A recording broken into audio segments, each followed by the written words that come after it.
작가 안영달 씨가 쓴 할머니의 여름 휴가라고 하는 입니다.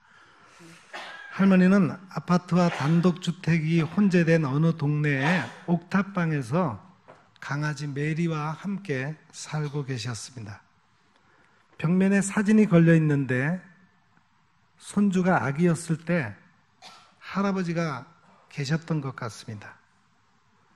할머니의 옥탑방에는 윙윙거리는 고장난 선풍기와 텔레비전, 가족 사진, 1인용 소파, 소반, 아기자기한 화분들, 80년, 90년대 세간살이로 가득 차 있었습니다. 할머니는 강아지 메리와 함께 옥탑방에서 상을 차려놓고 선풍기 앞에 앉아 계셨습니다. 창밖으로 아파트촌이 보이고 베란다 텃밭에는 상추와 고추가 심어져 있었습니다. 얼굴이 까맣게 탄 손주가 며느리와 함께 찾아와서 초인종을 누르며 할머니 하고 불렀습니다.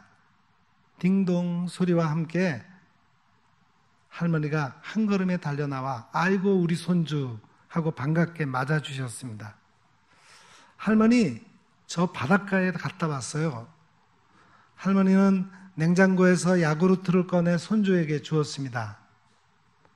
엄마 할머니랑 또 가요. 그러자 무심한 엄마는 할머니는 힘들어서 못 가신다니까. 그 말에 손자가 바닷가에서 주워온 소라를 꺼내 할머니의 귀에 대드리고 할머니 바닷가 소리 들려드릴게요. 파도 소리 들려요? 갈매기 소리는요? 그래, 들리는구나. 며느리는 집에서 가져온 음식을 할머니의 냉장고에 넣어주면서 집에 갈 준비를 했습니다. 손주는 집으로 가는 계단을 내려가다가 되돌아와서 할머니에게 소라 껍질을 선물로 드리며 말했습니다. 할머니, 이거 선물이에요. 더울 때 들으면 시원해질 거예요. 손주와 며느리가 떠나고 옥탑방에 할머니와 강아지와 소라가 남겨져 있었습니다. 어느 날 할머니는 손주가 선물한 소라를 통해 뜻밖의 여름 휴가를 떠나게 되었습니다. 할머니는 강아지 메리와 함께 소라 속으로 들어가서 상상의 여름 휴가를 즐기게 되었습니다. 피치빛 바다와 고운 모래톱은 무더위를 잊게 해주었어요. 할머니는 갈매기와 수박을 나누어 먹고 햇빛에 일광욕을 하며 휴식과 위로의 선물을 받았습니다. 바닷가 풍경은 아이에게 바다를 향한 설레임과 두근거림을 줍니다. 어른에게는 아련한 향수를 불러일으키는 것입니다. 여러분, 매일 상쾌한 순간을 사는 방법이 무엇일까요? 현대인들은 분주하고 답답한 일상에서 벗어나 잠시 휴가를 떠납니다. 휴가는 몸과 마음의 휴식 시간을 주는 것이에요. 충분한 휴식을 가져야 면역력이 높아지고 건강한 삶을 살게 되니까요. 충분한 휴식으로 활력을 되찾아야 일의 능률이 오를 수 있습니다. 충분한 휴식을 가져야 성공적인 삶을 살 수 있습니다. 예일대학교 의과대학 뇌과학자 구가야 아키라 교수님이 말했습니다. 몸에 좋다는 보양식을 먹고 휴양지에서 휴가를 보냈습니다. 그런데도 피곤이 풀리지 않습니까? 그 이유가 무엇일까요? 몸에 지친 것이 아니라 당신의 뇌가 지쳤다는 신호입니다. 뇌가 쉬지 않고 공회전을 하고 있다는 것입니다. 뇌의 피로를 풀어야 몸의 피로도 풀립니다. 마음을 풀어주는 명상, 묵상 기도를 권합니다. 여러분, 뇌의 피로가 풀리려면 어떻게 해야 합니까? 기쁨과 감사, 행복을 느끼게 해야 합니다. 그러나 하나님을 떠난 인간은 늘 큰 불행 속에서 살아갑니다. 하나님께서 전도서 기자를 통해서 말씀하셨어요. 이것도 큰 폐단이라 어떻게 왔는지 그대로 갈 것이다. 바람을 잡으려는 수고가 저에게 무엇이 유익하겠는가? 일평생을 어두운 데서 먹으며 번뇌와 병과 분노가 저에게 있다. 인간의 큰 불행이 어디서 온다고 말했습니까? 바람을 잡으려는 수고 때문입니다. 인간의 큰 불행은 일평생 어두운 데서 먹고 사는 날들이 많을수록 근심이 더 많아지고 질병에 걸리고 분노하며 사는 것입니다. 오늘 하나님께서 이사야 선지자를 통해서 진정한 휴식과 안식의 축복을 말씀하셨어요. 본문 12절을 보세요. 전에 그들에게 이르시기를 이것이 너희 안식이요 이것이 너희 상쾌함이니 너희는 곤비한 자에게 안식을 주라 하셨으나 그들이 듣지 아니하였다. 하나님께서는 이전에 이것이 너희 안식이다, 이것이 너희 상쾌함이다 라고 말씀하셨다는 거예요. 여기서 안식, 히브리어는 메누하라고 하는 단어를 썼는데 이것은 휴식, 평안하게, 위안, 쉼, 거처, 편안한, 고요한, 휴식처 등등의 뜻입니다. 하나님께서 피조물을 창조하시고 일곱째 날에 안식하셨습니다. 그리고 그 일곱째 날을 복주셔서 거룩하게 하셨습니다. 하나님께서 모든 피조물들에게 안식하라고 말씀하셨어요. 하나님께서는 모든 피조물들에게 휴식을 주시고 평안을 주셨습니다. 위안을 주시고 쉼을 주셨습니다. 거처에서 편안하게 살도록 휴식처를 주신 것입니다. 하지만 인간은 하나님의 말씀을 듣지 않고 그 말씀대로 살지 않았습니다. 여러분, 하나님의 백성들이 안식할 곳이 어디입니까? 어디서 안식하라고 말씀하셨습니까? 이전에 하나님께서 모세를 통해서 말씀하셨습니다. 이스라엘 자손에게 고하여 이르라. 너희는 내가 너희에게 주는 땅에 들어간 후에 그 땅으로 여호와 앞에 안식하라. 인간의 안식은 여호와 앞에 있습니다. 여호와 앞에 진정한 휴식이 있고 평안이 있습니다. 여호와 앞에 위안이 있고 위로가 있습니다. 여호와 앞에 진정한 쉼이 있고 여호와 앞에 휴식처가 있습니다. 하나님께서 거룩하게 하신 날, 안식일이 휴식입니다. 하나님 앞에서 안식할 때가 하나님의 백성으로 남아있는 것입니다. 하나님 앞을 떠난 사람은 하나님의 백성으로 더 이상 남아있지 않습니다. 가인은 동생 아벨을 죽이고 여호와 앞을 떠나 에덴 동편 놋 땅에 거주하면서 살았습니다. 하나님 앞을 떠난 가인은 평생토록 안식이 없었어요. 늘 불안하고 두려움 속에서 인생을 살았습니다. 하나님 앞에서 왜 안식하라고 하셨을까요? 하나님 앞에 나와야 말씀을 받고 그 말씀이 위로가 되기 때문입니다. 말씀의 위로가 근심을 풀어주기 때문입니다. 하나님의 위로와 온유하게 하시는 말씀이 큰 것입니다. 하나님의 말씀이 나에게 소망을 주시기 때문입니다. 이 말씀은 내가 곤란할 때 위로가 되기 때문입니다. 주의 말씀이 나를 살리기 때문입니다. 하나님 앞에서 쉼을 얻고 받은 위로가 모든 환난 중에 있는 사람들을 위로하기 때문입니다. 하나님의 말씀은 위로와 구원을 주십니다. 말씀의 위로가 고난을 견디게 하기 때문입니다. 여러분, 지금 하나님 앞에서 말씀을 받고 계십니까? 개그우먼 조혜련 집사가 미국의 또 감사 선교교회에서 간증을 했어요. 저는 뱃속에서부터 말 안 듣는 청개구리 삶을 살았습니다.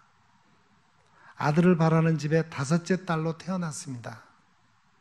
초등학교 5학년 때 농사를 지어 야채를 파는 엄마를 따라 시장에 가서 가장 야채를 잘 파는 소녀로 살았습니다. 돈이 없으니 대학에 갈 수 없다 해서 더 열심히 공부해서 한양대 연극영화과에 합격했습니다. 언니가 입학금을 빌려줘서 대학을 다닐 수 있었습니다. 개그맨 공채에 응시했다가 외모가 방송용이 아니다 그래서 낙방했습니다. 삶의 회의를 느껴 휴학하고 쌀과자 공장에 취업해서 열심히 학비를 벌었습니다. 노동에 지친 근로자들이 텔레비전을 보면서 행복하게 웃는 모습을 보고 나도 저 사람들을 행복하게 해주는 사람 되어야 되겠다 결심했습니다. 그래서 개그 콘테스트에 재도전해서 1등으로 뽑혀 개그우먼이 되었습니다. 중국어 강사 자격증도 따고 일본어도 열심히 하고 경제적으로 여유로운 생활도 해보고 이것저것 여러 종교도 가져보았습니다. 하지만 늘 공허했고 행복하지 않았습니다. 가깝게 지내는 개그우먼 이성미 권사가 새벽마다 저를 위해 기도해주고 있다 했습니다. 기도 명단에서 내 이름은 빼라 했을 정도로 기독교에 대해 적대감을 가지고 있었습니다. 눈에 보이지 않는 하나님보다는 진화론과 윤회 사상에 더 믿음이 갔었습니다. 그런데 남편 고창배 집사가 교회 한 번만 나가면 평생 존댓말을 하겠다고 말했습니다. 그 말에 4년 전 처음으로 교회에 나가서 주님을 만났습니다. 이전에는 성경책만 안 읽었는데 예수님 믿고 나서 성경책만 읽는 삶으로 바뀌었습니다. 처음 성경을 읽을 땐 어려워서 제대로 읽을 수 없었습니다. 그런데 성경책을 읽고 있으면 가장 행복하고 하나님의 마음을 알 수 있었습니다. 요즘에는 지인들과 함께 매일 5장씩 성경을 읽고 녹음해서 공유하고 있습니다. 하나님의 말씀을 읽고 하나님의 마음을 알고 주님의 사랑을 경험하며 승리하세요. 예수님을 오랫동안 믿는 우리는 얼마나 성경을 읽고 하나님의 마음을 얼마나 알고 있습니까? 여러분, 하나님 앞에 안식이 있고 휴식이 있고 위로가 있습니다. 하나님 앞에 쉼이 있습니다. 하나님 앞에 나와 예배드리고 나서 잘 쉬었다. 하나님 앞에 예배드리고 한 주간 살아갈 말씀을 받았으니 상쾌하다. 이렇게 말하십니까? 하나님께서는 우리에게 주신 안식, 휴식, 위로, 쉼을 얻은 상쾌함을 곤비한 사람들에게 나누어 주라고 말씀하십니다. 여기 상쾌함이라고 하는 단어는 마르게아라고 하는 히브리어를 썼는데 이것은 쉼, 안식, 휴식, 안식처라는 뜻입니다. 이 곤비한 자라는 것은 히브리어로 아예프라고 하는 단어를 썼는데 음울한, 활기 없는, 쇠잔한, 목마른, 지친, 희미한, 약한이라는 뜻입니다. 먼저 하나님 앞에서 쉬고 휴식을 갖는 것이 아주 중요합니다. 하나님 앞에서 쉬고 휴식하는 것이 창조의 원리니까요. 하나님께서는 일을 주시고 안식일을 주시면서 쉬라고 말씀하셨습니다. 안식과 휴식은 새로운 시작을 위한 원동력입니다. 구약 성경에서 안식일은 7째 날인데 예수님을 믿는 우리 그리스도인들은 주일이 안식일입니다. 주일, 주님의 날은 십자가에서 죽으신 예수님께서 부활하신 날이요, 안식 후 첫날이요, 한 주간에 시작하는 첫날입니다. 우리 그리스도인들은 부활 신앙을 가지고 주일에 안식하는 것입니다. 주일에 안식하기 위해서 일단 일을 중단하고 쉬어야 합니다. 아무리 급하고 바빠도 주일은 최우선으로 지켜야 됩니다. 하나님 앞에서 예배를 드리고 휴식해야 됩니다. 하나님의 말씀으로 위로를 받아야 심령이 상쾌해집니다. 심령이 상쾌해져야 마음이 새로워집니다. 마음이 새로워져야 힘을 소생시키는 겁니다. 하나님 앞에서 휴식을 얻는 것은 큰 은총이요 축복인 것입니다. 육체의 휴식으로 에너지를 충전하고 마음의 휴식으로 새로운 비전을 갖게 됩니다. 여러분, 사람이 어디서 휴식을 하고 무엇으로 안식을 얻느냐, 여기에 따라 그 사람됨이 결정된다고 말할 수 있습니다. 어거스틴이 하나님을 떠나 진리를 찾아 헤매고 행복하겠다고 나섰다가 타락의 구렁텅이에 빠져서 살았습니다. 그가 다시 하나님을 찾고 예수님을 만나고 나서 이렇게 고백했어요. 내가 주님 안에서 안식을 얻기까지는 어디에서도 안식을 얻을 수 없었다. 하나님께서 주신 안식은 근심과 걱정이 없습니다. 하나님 앞에 있는 휴식은 번민이 없습니다. 왜냐하면 죄를 용서받아 마음이 상쾌해지기 때문입니다. 반면에 사람들이 휴가를 다녀와서 번민하는 사람들이 많습니다. 휴가 기간에 뿌려놓은 죄의 씨앗이 싹트고 있기 때문입니다. 휴가를 가졌는데 도리어 번민하고 근심하고 걱정하는 것은 하나님 앞에서 쉼을 얻지 못하고 영적으로 약해진 것입니다. 반면에 하나님 앞에서 안식을 얻은 사람은 하나님과 화목하고 평안을 얻습니다. 이것이 진정한 자유와 축복입니다. 하나님께서 예레미야 선지자를 통해서 말씀하셨습니다.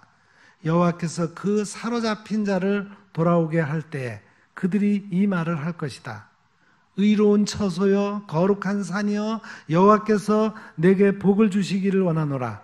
여호와께서 그 피곤한 심령을 만족하게 하며 슬픈 심령을 상쾌하게 하였다.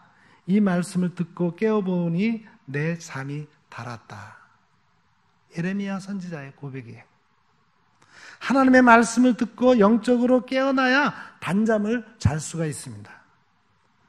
하나님의 말씀으로 위로를 받아야 비전을 갖고 새 일을 행할 수 있습니다. 윌리엄 오슬로는 영국 왕실에서 기사자기를 받았어요. 미국의 유명한 존스 홉킨스 의과대학을 설립했습니다. 하지만 그가 풋내기 의대생이었을 때 앞날에 대한 걱정과 불안에 쌓여 있었어요. 그가 토머스 칼라일이 쓴 글을 읽었습니다. 우리가 해야 할 중요한 일은 먼 곳에서 희미하게 보이는 것을 보는 것이 아니다. 눈앞에 똑똑하게 보이는 일을 하는 것이다. 지금 내 눈앞에 똑똑하게 보이는 것이 무엇입니까? 그가 훗날에 예일대학교에서 이렇게 연설을 했어요. 미래는 오늘뿐이다. 미래 안에 내일이란 없다. 사람이 구원을 받을 수 있는 날은 바로 오늘이지 내일이 아니다. 그렇습니다. 안식할 수 있는 날은 주일입니다. 주일에 주님 앞에서 안식을 얻으려면 지금 이 시간을 주님께 드려야 합니다. 지금 진리의 말씀을 받고 오늘 상쾌하게 살면 주님께서 우리의 한 주간을, 우리의 미래를 책임져 주시는 것입니다. 여러분, 오늘 주님 앞에서 안식을 얻고 계십니까? 주님 앞에서 안식을 얻고 자유하십니까? 하나님 앞에서 안식을 얻고 쉼을 얻고 위로받은 사람이 해야 할 사명이 있습니다. 그것은 곤비한 인생을 사는 사람들에게 안식을, 쉼을, 위로를 주라는 것입니다. 그런데 이것을 경계하고 또 경계하고 여기서 조금 저기서 조금 하지 말라는 거예요. 그러면 곤비한 사람들이 가다가 뒤로 넘어지고 부러지고 걸리고 붙잡히게 되기 때문입니다. 그래서 진정한 휴식을 얻고 충분한 휴식을 주고 안식하도록 위로하라는 것입니다. 예수님께서 제자들에게 어떻게 휴식하고 안식하셨을까요? 3년의 공생의 기간 동안에 그 비법을 보여주셨어요. 예수님은 기도하시면서 안식하셨습니다. 분주한 가운데 혼자 따로 한적한 곳에 가셔서 기도하셨어요. 그것이 예수님에게는 안식이셨습니다. 홀로 광야에서 감람산에 가셔서 하나님과 신비한 대화를 나누시면서 안식하셨어요. 이처럼 신령한 휴식을 가져야 참 안식을 얻게 됩니다. 신령한 휴식을 가져야 하나님의 능력을 행할 수 있습니다. 마태복음 11장 28절부터 30절에 우리가 잘 아는 말씀이 있습니다. 수고하고 무거운 짐진 자들아 다 내게로 오라. 내가 너희를 쉬게 하리라. 나는 마음이 온유하고 겸손하니 나의 멍에를 메고 내게 배우라. 그리하면 너희 마음이 쉼을 얻으리니 이는 내 멍에는 쉽고 내 짐은 가벼움이라 하시니라. 그런데 이 말씀이 잘 이해가 안 돼요. 무거운 짐진 자들아 다 내게로 오라. 내가 쉬게 하리라 하시고는 왜 나의 멍에를 메고 내게 배우라 하셨을까요? 멍에를 메는 것이 쉬는 것이 되겠느냐 말이에요. 멍에는 짐승이 수레를 끌기 위해 지는 기구입니다. 예전에 우리나라 농촌에서는 보통 소 한 마리가 멍에를 지고 수레를 끌든지 밭을 가는 쟁기를 끌든지 했습니다. 그런데 팔레스타인에서는 보통 소 2마리에게 멍에를 지었다고 합니다.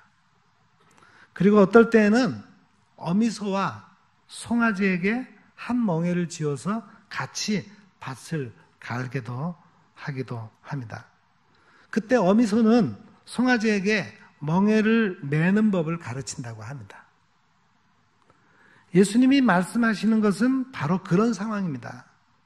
나의 멍에를 메고 내게 배우라. 그리하면 너희 마음이 쉼을 얻으리니 내 멍에는 쉽고 내 짐은 가벼움이라. 우리가 무거운 짐을 혼자 지려고 할 때는 힘들고 지치지만 그 짐을 예수님과 함께 질 때는 쉽고 가볍게 질 수 있는 방법을 배우게 된다는 말씀입니다. 아무리 힘들고 어려운 일이 생기더라도 예수님 앞으로 가지고 나가면 쉽게 풀리고 안식할 수 있게 됩니다. 여러분, 진정 쉼을 원하십니까? 예수님께 여러분의 무거운 인생의 짐을 다 가지고 나가시기 바랍니다. 그 짐을 쉽게 지는 방법을 가르쳐 주실 것입니다. 거기에 진정한 안식이 있습니다. 또한 예수님께서는 일 자체를 안식으로 여기셨습니다. 요한복음 4장에 보면 예수님께서 사마리아 수가성을 지나실 때 피곤해 하셔서 우물 곁에 앉으셨어요. 그 시간이 6시, 지금 시간으로는 낮 12시쯤 되었어요. 햇볕이 쨍쨍 내리쬐는 시간이었습니다. 그때 한 여인이 물을 길러 나왔는데 그 여인은 남편을 5이나 바꾸고 지금도 6번째 남자와 사는 행실이 좋지 않은 여인이었습니다. 예수님께서 그 여인에게 물을 좀 달라 하셨어요. 당신은 유대인인데 어째서 사마리아 여자 나에게 물을 달라 하십니까?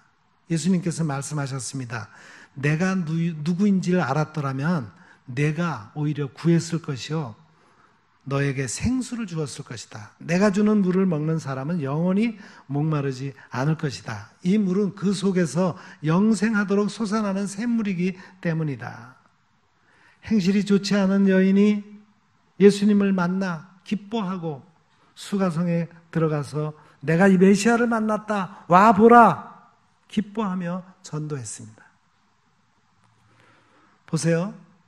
비록 행실이 나쁜 사람도 예수님을 만나고 믿음으로 안식을 얻으면 자신의 인생을 구원의 향기가 나는 꽃처럼 가꾸며 살아가게 됩니다. 여러분, 곤비한 인생을 사는 사람들에게 비록 행실이 좋지 않은 사람에게도 안식의 복음을 전해야 합니다. 그래야 그들이 예수님을 만나고 자유를 얻습니다. 그 사람들이 구원을 받고 안식하고 기뻐하는 것을 보면은 육신의 피곤함이 또 다 없어집니다. 사랑으로 일하고 할 일을 기쁘게 하는 것이 휴식입니다. 요리하는 즐거움을 아는 사람은 요리하는 시간과 그 일이 휴식이에요. 왜냐하면 그 일 자체가 보람이요 기쁨이요 행복이요 영광이기 때문입니다. 오늘 이 시간 하나님께 예배드리면서 감사하고 은혜 받은 사람은 이렇게 말합니다. 오늘 이 예배가 나의 휴식이요 쉼이요 안식입니다. 오늘 잘 쉬었습니다. 이번 주간 살아갈 말씀을 주셔서 상쾌하고 행복합니다. 이제 거룩한 주일에 안식을 얻고 휴식을 가진 성도가 해야 할 일은 휴식이 없는 이 세상 사람들에게 위로와 새 힘을 주는 것입니다. 이것이 진정한 삶의 기쁨이요 승리하는 삶인 것입니다. 여러분 모두 그런 삶을 사시기를 기원합니다. 기도하겠습니다. 하나님 아버지, 하나님 안에서만이 참 안식을 누릴 수 있고 예수님 앞으로 우리의 무거운 짐을 가지고 나갈 때 참 쉼을 얻을 수 있다 했사오니 이 시간 이 예배를 통해서 우리가 먼저 진정한 안식을 경험하게 하시고 곤비한 인생을 살아가는 이들에게 안식과 쉼과 위로를 줄 수 있게 하옵소서. 예수님의 이름으로 기도드립니다. 아멘.